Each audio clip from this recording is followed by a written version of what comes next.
I am Jessica Hewitt, but you might know me more as Virtually Visual online, where I post YouTube tutorials on Cinema 4D and Redshift related content.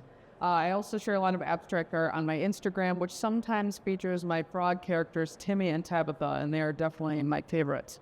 But I'm really excited to be here. I've done some work with Maxon for the Cinema 4D 2025 release, where we introduced the brute force caustics and the distant shader nodes, so I got to make some really fun animations for that, and did some live streams with Ellie from the Maxon team where we covered how I made those scenes, and it was just such a blast and such an honor. So it's also an honor to be here at NAB. This is my first time, and I'm just so excited and so thankful for you guys being here.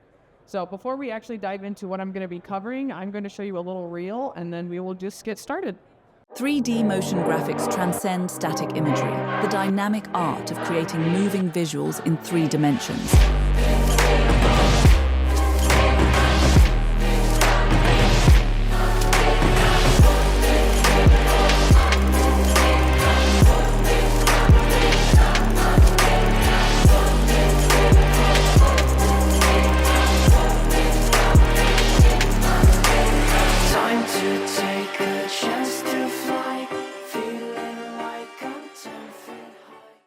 So that's my little reel, and I will show you now what we're going to be covering.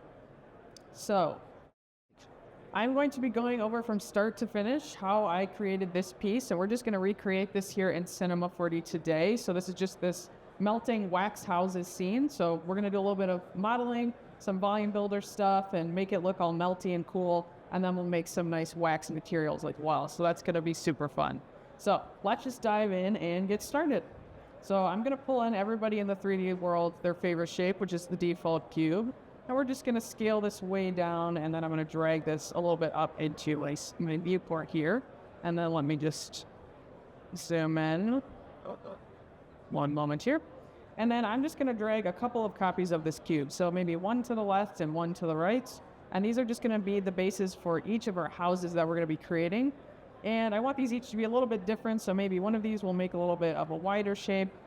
One will be a little bit more narrow and maybe taller, something like this. And then right away, I'm going to highlight each of our cubes, and we're going to hit C to make those editable, and we won't be able to drag those little yellow dots around to resize these anymore. So when you're doing sizes, just make sure you're happy with where you're at before you make that editable. And then I'm going to go into the face view, and we're going to look for the knife tool. And we're actually going to hold down until we see this loop path cut option. And I want to choose that because I'm going to start adding a division line on each of our cubes here, because one of these we're going to drag upwards to actually create our roof shape. So you could create this line anywhere you want, but in our case it's handy to hold down shift, and then we can have this snap to kind of fourths on our cube. So I'm going to create that in the middle of each of our cubes here. So let's select the right ones, hold down shift, create that dividing line. And then I'm going to rename these accordingly. So this one will be our wide house. This one will be our narrow house. And this one we'll call house, because that's kind of our basic square shape. And then I'm going to switch over into the edge mode. And I'm going to grab just our selection tool here. And I'm going to select that top line now that's been created and just drag this up to create kind of a roof structure here. And I'm going to do that for each of these cubes. Something like this. They don't have to be exactly the same or perfect, because if this was a real candle in the end, there would be some imperfections anyway. So here is the basic shape, but I also want these roofs to be extruding a little bit on the edges. I don't just want the arch here, I want them to kind of poke out from the sides of the house. So I'm going to switch back over into face view, and I'm going to now select the top 2 faces here on our wreath. So select this, and you can extrude this either just with using extrude or even thicken. So if we're doing extrude, we want to make sure that we have this preserve groups checked, because if we don't, sometimes you get this weird splitting in the middle section, so they'll kind of both go out in 2 different directions, and you want to keep that together. So this is kind of what I'm trying to achieve here for each. So I'm going to do the same process for these other 2. I want to select these top 2 faces, go into extrude, and drag it outwards. So if you have that happen, sometimes I just switch over and use thicken, and just start dragging this one upwards as well. But you may notice that thicken, it seems a little bit like it's a little bit more narrow towards the top here than the edges. So if you just set this to advanced, that should fix that for you. So you can either do extrude or thicken to kind of increase that roof thickness there. And let's do that for the final house here. select those top two faces, and then we're going to, I'll use thicken again for this case. And if it's very short, you can just pull this slider in over here. So I like this, but I also want kind of the edges of this to go out even further. So I'm going to actually add a loop cut right under where that roof line is already. So maybe as close as I can get it to there, something about right there. And then we're going to go to the loop selection mode and select this edge of faces. So we're no longer selecting those top ones, just the edges. And we are also going to extrude these outwards. So just a little bit, I just kind of want that to have more of an edge there. I'm going to do the same thing for the other two. So we want to add another loop cut. Then we want to select that loop of faces, and we want to extrude this outwards. And then we'll do that for our final house here before we move on to the windows. So we're going to add our loop cuts. Once getting close, select this loop, and we'll extrude. So something about right there is great. And these houses are looking good. They're coming along, but we need some windows. So I'm just going to pull in another handy cube, our favorite shape, and we're going to just scale this way down and drag this upwards. I want this kind of to be intersecting the front of our house here. So this is much too large still, so I'm going to keep scaling this down, maybe about right there. And then I don't just want one window, I would like a couple of these, so I'm going to grab a cloner. And if I hold down Command and then add the cloner, it's going to put it in the exact same position where the axis on that cube we made is located. So that just means we won't have to kind of reposition anything. So I'm just going to drag our cube into that cloner. And by default, it's going to set this in a grid orientation. So we've got other cubes now outside of our houses kind of floating around. So I actually want this to be in a linear mode, which will just be in one direction here. So now we have another cube clone that's floating above. And that's what I want, but I want this Y offset to be much smaller. So I'm just going to drag this value down, and you can see now we are shortening that distance between those clones. So maybe in our case, we want something about like 12 or 13 centimeters, and then I'm going to drag this cloner a little bit down, and I might even just set this to 2 clones here and just play with that offset value a little bit. So maybe in our case, I'm happy with that. And now I want to make a clone for the other houses as well. So I'm just going to rename this to Windows, and then I'm going to hold down Command and drag a copy of our cloner over to the other 2 houses. So let's do another one over here. And for this wide house, I kind of want these also to be offset in the X direction. So I'm also going to play with this X offset here in the cloner as well. And we can already easily just put those in kind of a more horizontal orientation and just give this wider house a little bit more character than just keeping it up and down like this house. And then for namesake, let's also rename this. So we'll call this wide windows. And then this is our narrow windows. And for the narrow house, I think I'll just make this cube a little bit smaller. And maybe we'll give it one more clone since it's got kind of the space for it. And then we'll just lessen that distance between them. So right now you may be like, okay, well, those are cubes and maybe they look like windows, but we want this to be cutting into the surface of the house. We don't want these kind of protruding into the shape. So I'm actually going to now grab some booleans. So we can find that here in the subsurface icon menu. And if we grab boolean, we will be able to kind of create our own new shapes from this. So we'll just call this first one house, and we'll pull our house shape in there, and then we'll pull our first set of windows in. And we want the windows to be below the actual house max.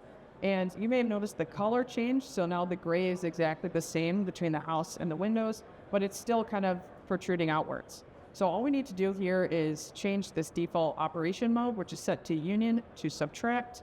And now those windows will be cutting into the surface of the house.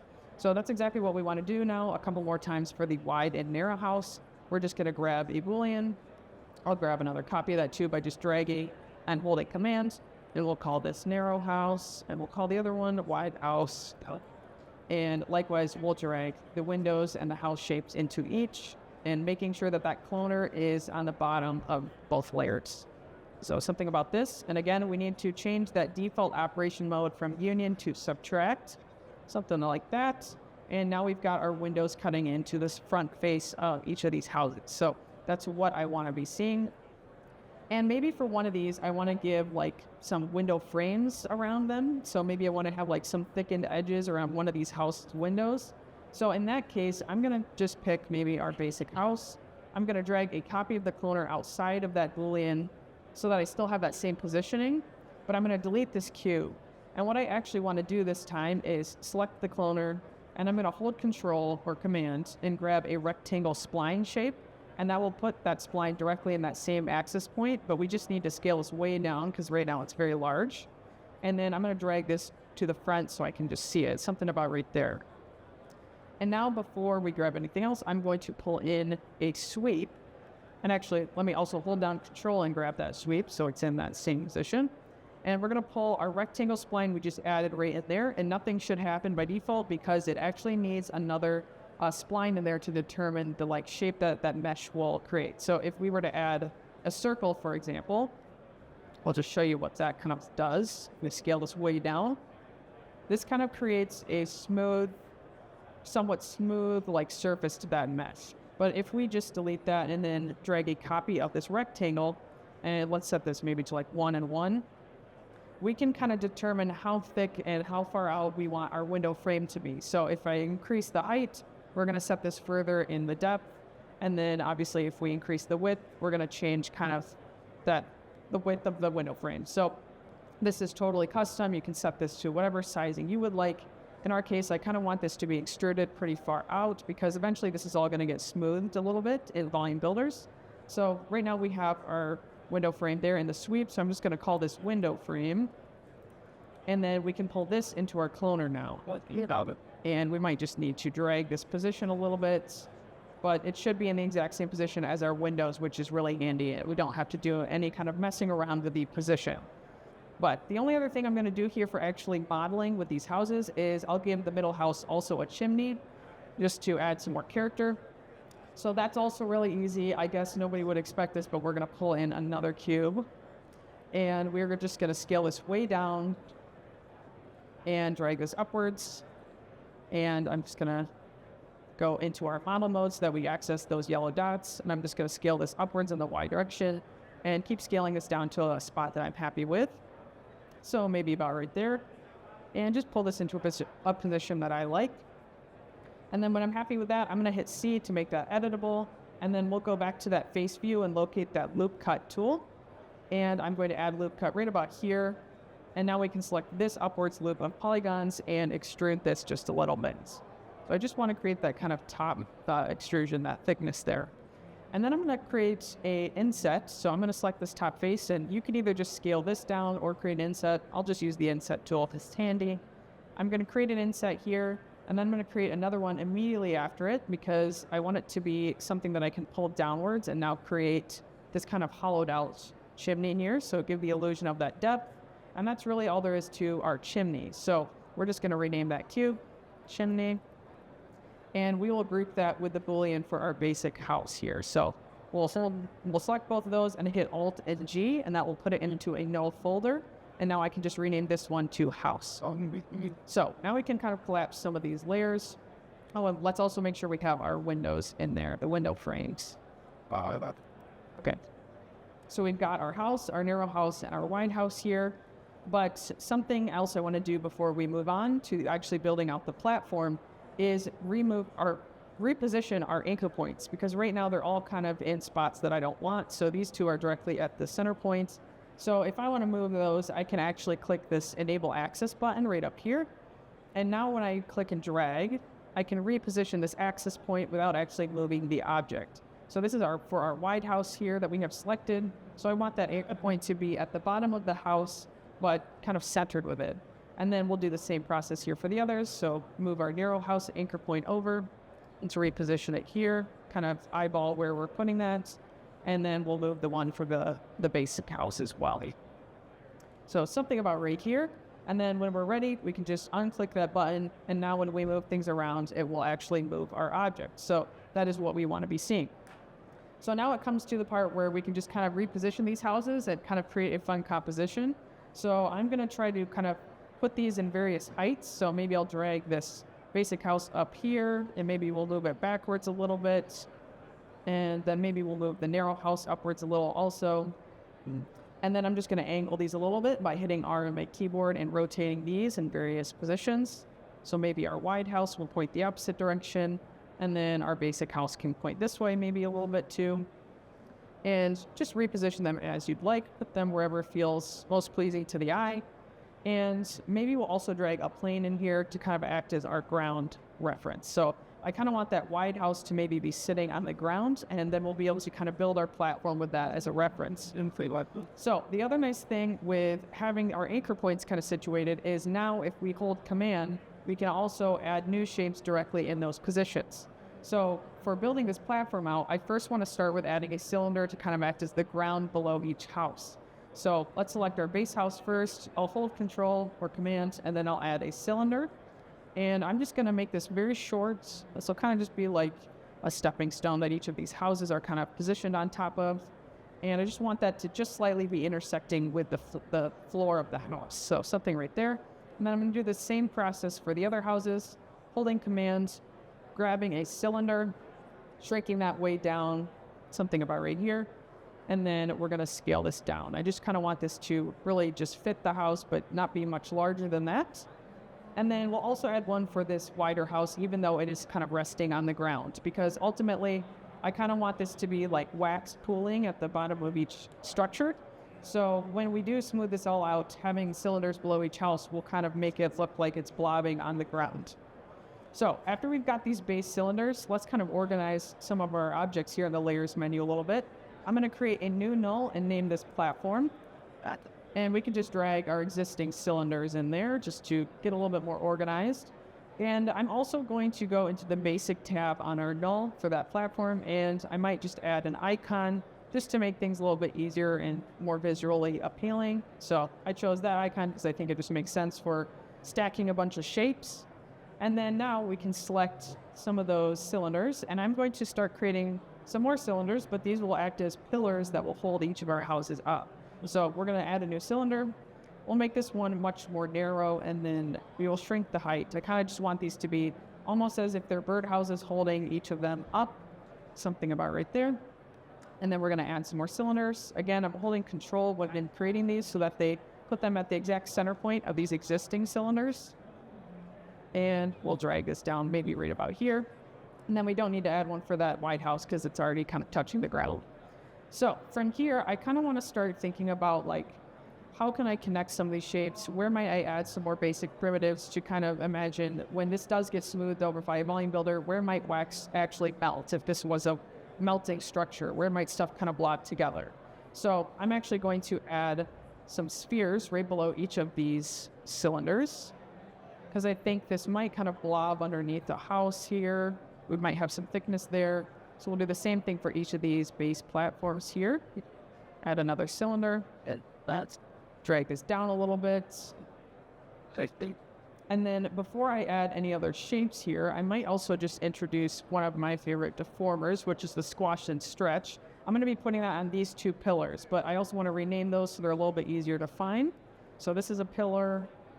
This is a pillar. That will just make it a little bit easier for me to locate to put these deformers on. So with those highlighted, I'm just going to go in, hold command, and add squash and stretch, and that will add it right below each of those. And I want to make these a child of those pillar objects, so I'm just dragging those right underneath. And then if we highlight both the squash and stretch deformers here and go into that object tab, we can access some of these settings that we have access to. So if we start increasing this factor option, you may see that it is starting to kind of squash these and stretch them and make it a little bit more tapered in the center, which is exactly what we want, but it is changing the height. So we do have to go in and kind of adjust that accordingly. But just to make sure that the deformer is also correctly on each shape, I'm just going to hit fit to parent as well, because sometimes it may be off-centered or something. So sometimes just hitting that just ensures it's in the right spot. And before I actually play with more of the settings here in squash and stretch, I'm just going to go to each pillar and try to resize the height so that it's not protruding through like the roof of each house, and maybe adding a little bit more radius on some of these. So I'm going to do that for this one too. Change the height, something about right here, and add some more radius back in. And now we can go back to that squash and stretch and play with kind of where the stretching effect is actually happening. So we have these sliders for the top, center, and bottom, and changing that will actually affect where that kind of tapering starts and ends. So these could be really fun to just play with and give you a totally different look each time. And now I also want to start connecting maybe these two platforms, creating kind of like a stepping stone effect with some more basic shapes, just to join those and maybe create some kind of a bridge. So I'm going to drag and create some more copies of cylinders and just try to like bridge between these. So maybe I will drag one here, drag a couple of these here. And I want them to be intersecting because, again, with the volume builder, this will all get meshed together. So we can kind of change those sizes, change the radiuses. These don't have to be perfect. I'm just trying to join everything up together. And then I'm also going to drag in some more spheres. So one trick that I found that has helped create like a droplet effect with wax is by dragging a sphere to kind of one edge maybe, and then dragging another copy of a sphere right below it and changing that size and shrinking that down a little bit. And when we introduce the volume builder, this will get smoothed out and create kind of that blobbing droplet effect. So wherever I kind of want a droplet to be, that's kind of where I add that kind of structure. I create a base sphere, drag another right below it, and shrink that down to create that droplet. So maybe before we actually move on to more perfecting this actual platform shape, we might want to start introducing some of those volume builders just so we can get an idea of where the smoothing is happening and where we might want to add some more to yet. So I'm going to group all of our houses together too, just to get more organized. Call this houses. And now we can introduce the volume builders. So I'm going to create a volume builder, which can be found right here. It's these 3 cube icons. And then we'll also create a volume mesher. And we want the volume builder to be a child of that mesher object. The volume builder is going to voxelize things. So it's going to turn whatever mesh you give it to a bunch of like cubes. And then the mesher actually turns that into actual meshed geometry. So we could drag our platform into that first volume builder. But actually, let me make a couple copies of our volume builder and mesher first. And we'll rename those as well. So I'm just holding Control to create those copies. This will be large smoothing. This will be kind of a medium smoothing layer. And then this will be small smoothing. And I missed a letter here. Oh, still spelling it correctly. Okay. So I'm going to drag that platform into the first large volume builder right here. And I'll hide my houses just for now by hitting Option and clicking twice. And the top dot represents the viewport and the bottom represents the render. So hiding it in both of those sections. And you can see that we lost a lot of detail when we dragged it into our volume builder. And that's just because our actual voxel size is set to 10 centimeters, which is pretty high. And if I actually hit N and B on my keyboard, I'm going to actually see how many like polygons it's actually giving my mesh right now. So if I start to lower this value, maybe to like 2, we really increase that density and get some of those details back in the scene. But it does get heavier the smaller you take this voxel size, so just be mindful of that. But maybe I'll set this to, we can keep it at 2 or 3. Maybe we actually will stay on 2 because we're going to introduce some more smoothing here. So if I then pull in this SDF smooth button here, you can see this helps us smooth out any kind of harsh edges that we're seeing there. So this gives us the ability to increase our mesh density, but then still smooth things out if we have some pretty harsh edges. But sometimes this also takes away too many of the details that I want to keep in a scene. So I can also hold down to this button and then locate the SDF dilate in a road. And this will kind of puff things up a little bit. And you can see right now it's set to an offset of 5 centimeters. So you can totally play with that. I like to just increase this a little bit. Again, play with that smoothing percentage. And if it's still taking way too much detail, maybe I try setting this voxel size to like 1.5 or something. It's totally custom and you can just tweak that and play around.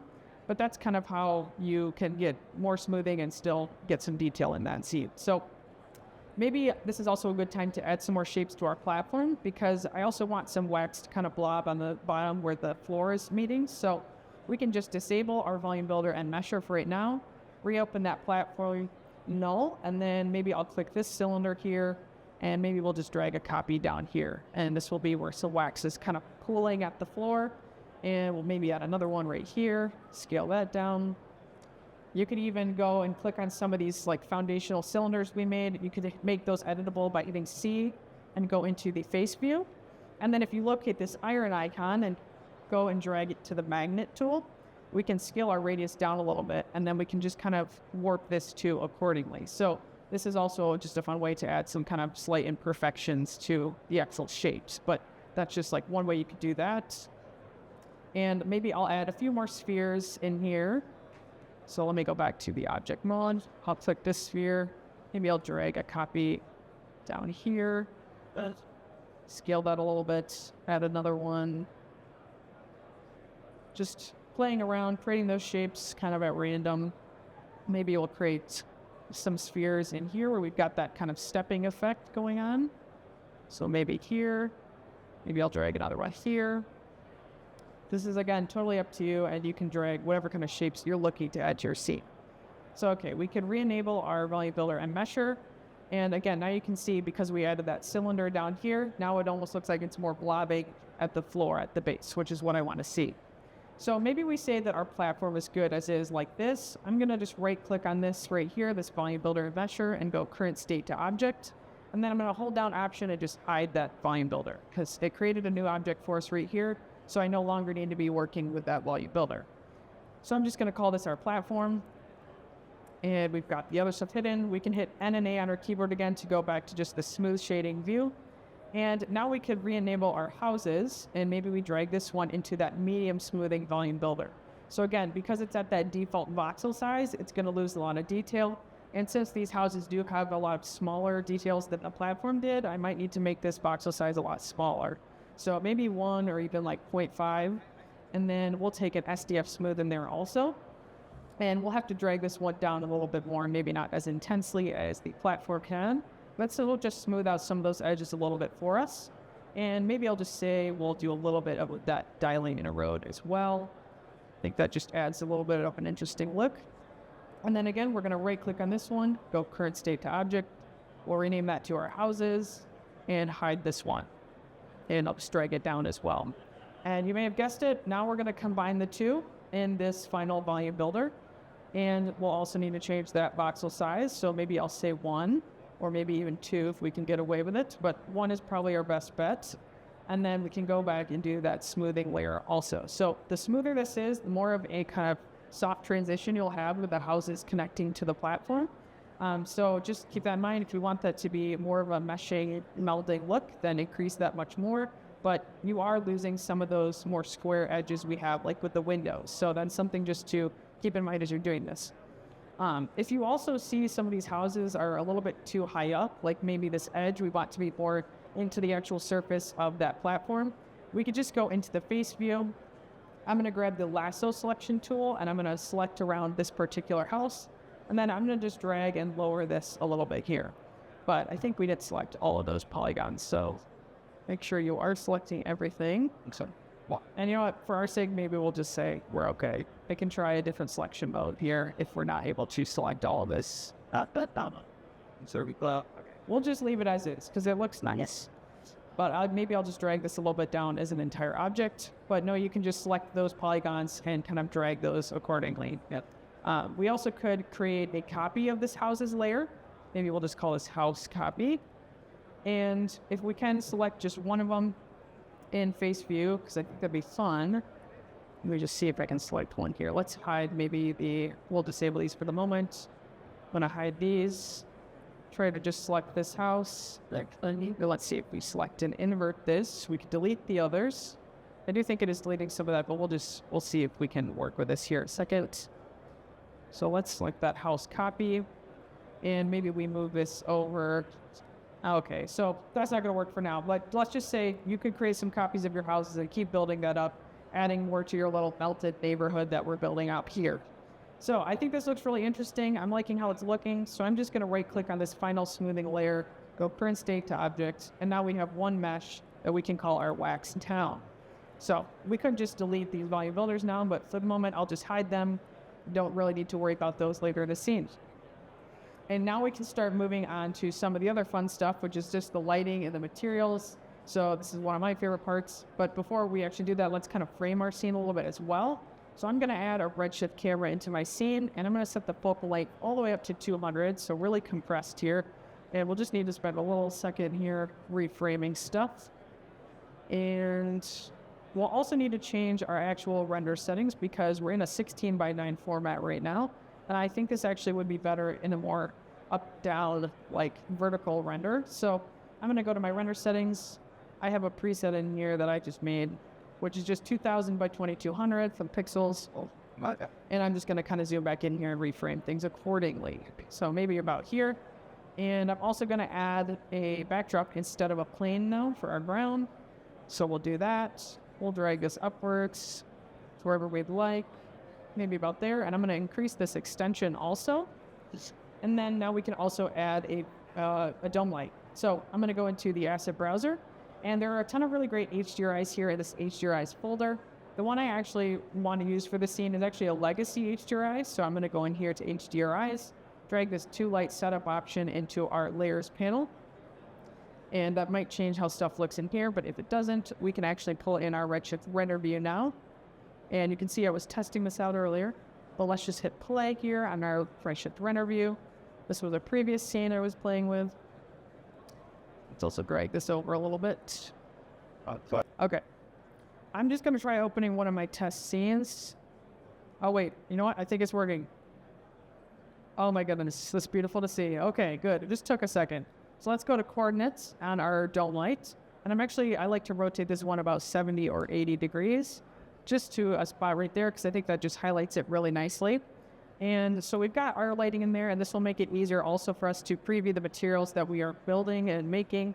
So I'm going to drag this maybe over a little bit to make our viewport view smaller so that we have more of our actual render in view. And then I'm going to open our layers panel or materials panel here. I want this to be docked right here. Don't want the material to be so huge.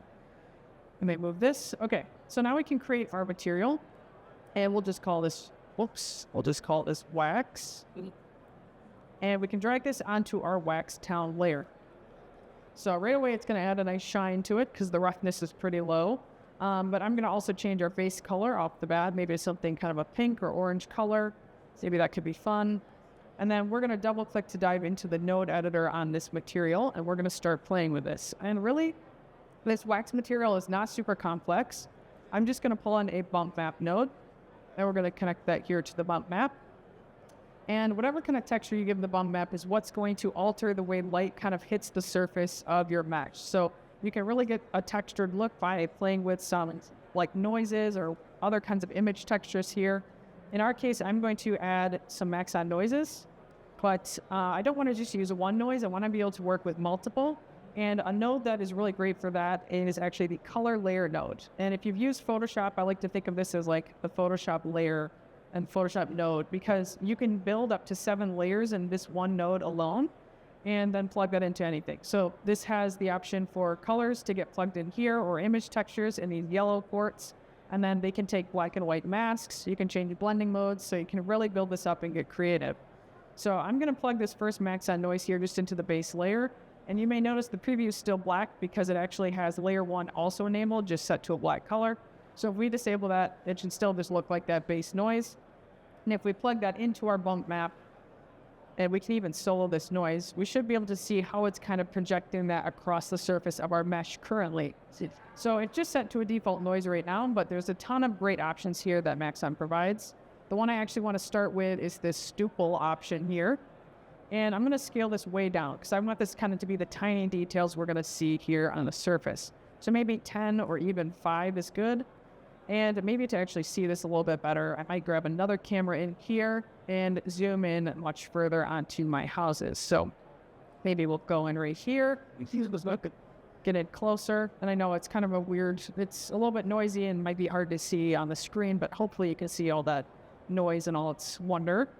And so that's our small detail layer that we want. And so I'm going to add another Maxon noise. And we're going to set the type to wavy turbulence, which you can find right there. And we'll solo this one to see what we're working with. And maybe we want to set the input size or the scale here to maybe like 50. And I like that. So I'm going to drag this into the color for that layer 1. So we have to re-enable this. And if we solo that color layer node out, it should look exactly like that second noise layer. And the reason why that is because if you just have them all set to like normal blending modes, it's almost like stacking pieces of paper that have pictures on them over top of each other. You're just going to see whatever that first layer is on top. So we need to actually change the blending mode if we want to see anything below it as well. So in my case, I'm going to set this to average. And maybe you caught it and maybe you didn't. I'll set it to normal again. So this is just that second noise we're seeing at normal mode. But if we change this to average, we will still see that bigger noise, but we'll also see the detail and that smaller noise underneath them. So now if I unsolo this, it should be adding a really intense texture to the surface of our houses here.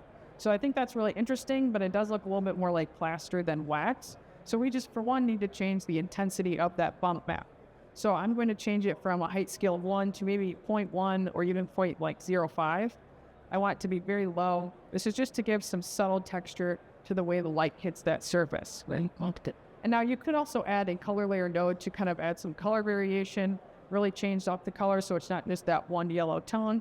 In my case, I'm just going to leave it at one base color for now. But I'm going to scroll down to subsurface and we're going to start playing with this as well. But I want to have the exact same color as my base color here, so I'm going to just copy that from here, scroll down to subsurface and paste that in that base color right here. And now we can start increasing this. So subsurface is kind of like how you let light into the surface of your mesh. And the scale is going to control how far down into the mesh that light kind of penetrates.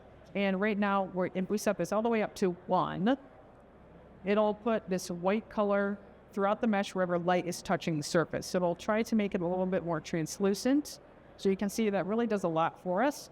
I don't think I need it quite all the way up to 1, maybe 0.5 or so is good for me. And then you can play with that scale as well to again control how far into the mesh that light seems to penetrate. So we have it at a very low value, it really won't look like it's affected very much. And if we have it really high, almost at 2, it should look much more transparent and kind of flesh-like. So this is a good way to, like, if you're making skin tones, this is a good spot to add like some transparency to the skin and make it look like there's blood or veins or whatever under the surface. But again, I don't want to have this super high. Maybe we'll keep this at about 0.4. And that just adds a lot of life to our wax material. Then the only other thing I'm going to do here for the actual material is just increase this coat. So I'm going to increase the weight here. This will give us an extra level of shine to our material, and you can play with this IOR here to change kind of how that looks. This might be a little bit too intense too, too much kind of wet looking right there. So I might even lower this to about 0.2 or 0.3. And that's kind of the gist of our wax surface. And maybe I'll bring this height scale for the bump map back up to like 0.2. You could also play with the base roughness, so maybe we want to increase this a little bit. I think that can be fun. But overall, that's kind of the gist of building up this wax material. And again, you can combine many, many noise levels or layers and just really craft a unique noise texture of your own with that color layer node. I'm going to go back into our base camera here. And then the last thing I'm probably going to do here is actually build a little candle that we'll put in the chimney of our far house. So the way we're going to do that, let me also kind of resize this window here so that we have more viewport to work with. I am going to also exit out of our camera, but maybe we'll keep that visible in our render view here. So that should snap back to that, which I like to see. So I'm going to grab actually the helix spline, and this is what I use to create my actual candle. So I'm also going to hide our cameras from the viewport only. Oops. Okay. And back to our helix. This is currently facing in like our Z direction, but I actually want this XZ, XY. So that should make it up and down just like this. And I want to scale this way down because again, we're going to try to put this into our chimney that we have in that top house. So I'm just going to drag this to position, scale that way down, and we'll just try to kind of position this accordingly. So maybe over here, doesn't have to be perfect, but just kind of eyeball this. Maybe about right here. And again, scaling it down. So once I'm kind of at a spot that I'm like, okay, I can work with this, we're going to go to that helix and look at all of our options here. I'm going to change our start and end radiuses maybe to like 1. And I'm also going to increase our height. So maybe we'll do about here. It's also kind of starting to look like smoke coming out of the chimney, so I think that's kind of fun. So when I'm here, I also want to grab a new sweep object here. And again, we did this for the window frames, but this is just going to allow us to actually mesh that spline. So I'm also going to grab another spline shape and to just create that surface and the candle that we're creating. So we could do a smooth candle, which could be the circle shape in here. And again, we could set that really small. So maybe like 0.5 or 0.4. But to make this a little bit more interesting, I'm actually going to pull in the flower spline. And if we pull that in here and then set these sizes maybe to like 0.3 and 0.4, and then if we zoom in here, you can see on the surface of this mesh now we have these really nice lines kind of digging into the surface there. And the nice thing is, because we're using the flower spline, we can actually control how many of those lines there are by changing this petal amount. So I just like using that because I think you have a lot of options here and you can get really creative. Maybe we'll keep this at 4 or 5 because I think that's fun. And again, you can always increase these sizes here for the radiuses. But I'm going to call that good for the actual candle base. But before I move on to just connecting these objects, I'm going to click on our helix, hold down Control, and add a sphere. And I'm going to drag this upwards and then scale this way down. And we're just going to very quickly sculpt a little fake candle flame. So right about here, drag this upwards. And then I'm going to hit C to make that editable. Move back over into our face view. And I'm going to locate this magnet tool. And again, if you're set to the iron tool, just hold down until you find that magnet option. And then we're going to scale this radius way down, maybe even to like 1 or even smaller. And I'm just going to drag this upwards and sculpt a very basic fake little candle flame here. Something about this maybe won't be perfect, but we'll just call that kind of good for what we need here. And I'll scale it down a little bit and we'll say, okay, I think that makes our candle, but we want to pull that outside of the sweep. So we'll call this part flame. We can connect these now, call this candle, and maybe we'll put both of those layers into a null object and just call it candle as is. So something right there. And we just need to create our final materials for those. So I'm going to create one material for the flame. So we're going to name that to flame and drag that, let's open our null, drag that onto the flame. And the only thing we need to do for this one, go all the way down to locate mission. And we're going to set this all the way up to actually maybe 20, really intense. And we want to change this color to maybe a bright orange. So something right there. And then we'll create one more material for our actual candle base here. And you can choose whatever color you want. You could add a ramp in the node editor. You could get all kinds of crazy with the texturing, but we'll just call that good. So you can see now we've got our little candle in there, but I also want some more contrast with our backdrop. So I might just create a very basic dark gray material, drag this onto our backdrop, set that to a dark color, make this also very rough. And then when that updates, we should have some more contrast there. But I do want to add one area light, and then we'll dive into some brief settings as far as adding some nice glow. So I'm going to go back to our camera. Actually, I will not go back to our camera view. We'll keep it in the render view rate. And we are going to locate this icon down here underneath the camera, and that will enable us to add a quick area light. And I'm just going to drag this behind our houses, drag this upwards into our scene. Maybe I'll scale this down a little bit. And I'm just going to rotate this 180 degrees, right about there. And that should add kind of a nice ring light to the back of our houses here. So I'm going to go to the Object tab on that light and set the spread down to about 0.5 or 0.4. And that should make that light much more harsh and sharp. And then it's still very intense, so I'm also going to lower that value to maybe like 3 or 4. And if it's still too intense, you can take it down even further.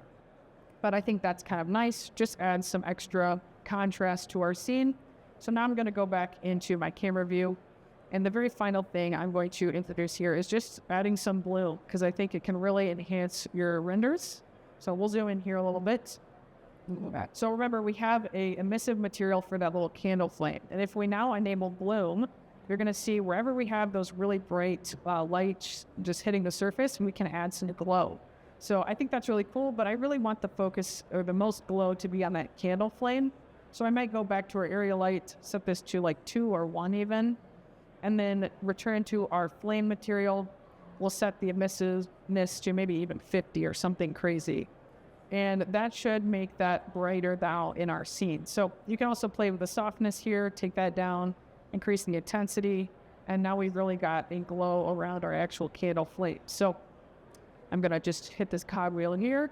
You can explore a lot of those really cool options in the settings there to add some more color correcting and whatnot, but that's kind of the essentials as far as building a little melting wax town and creating some wax materials. So that's the gist, folks. I hope you enjoyed and learned something new. And yeah, thank you so much.